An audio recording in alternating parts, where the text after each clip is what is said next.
Being a sculptor, I dealt with a lot of different mediums, clay, woodworking, two-dimensional work like photography.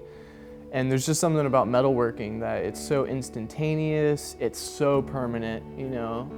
A lot of times with a lot of art and sculpture, you make something that's extremely fragile. And my stuff, you weld it together, you can throw it off a building and it's gonna look exactly the same. So that sort of drew me into the metal fab. It's just like a process that I just like the texture of.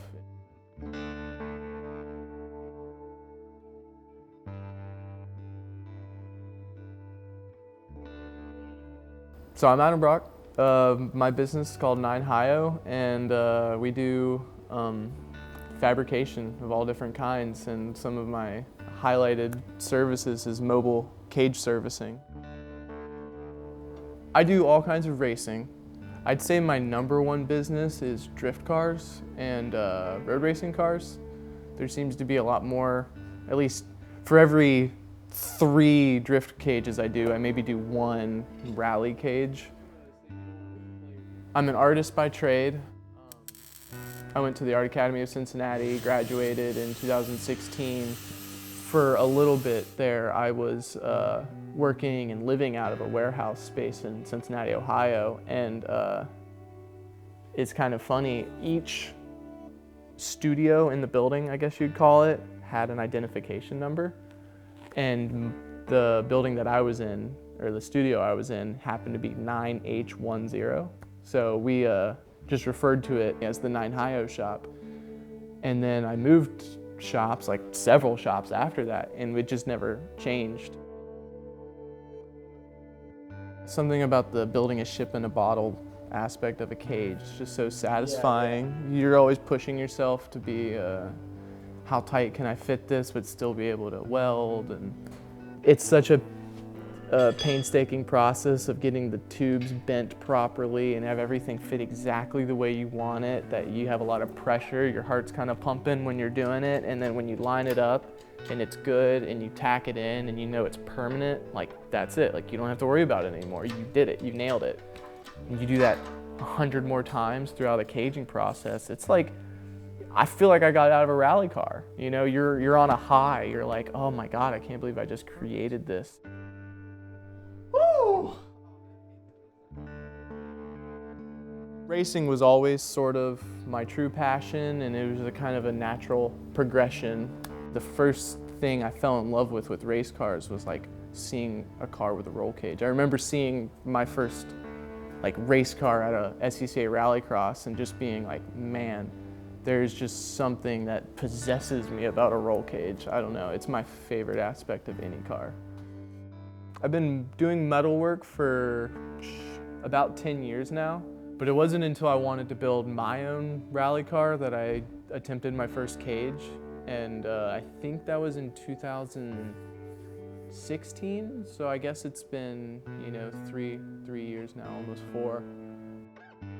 With specifically cage building, there's such an inflation with so many shops charging just massive amounts of money for something, in my opinion, that could be done way cheaper and more simple. I see a lot of TIG welding, a lot of really expensive different kinds of alloys and stuff that really there's not much benefit to other than to sort of show off what you can do. I'd like to consider myself the people's cage builder. I want to be approachable, I want to be affordable and like easy to work with, which is why my main process is MIG welding, and I use a lot of mild steels just to meet the rules and get people out racing. That's really my only goal.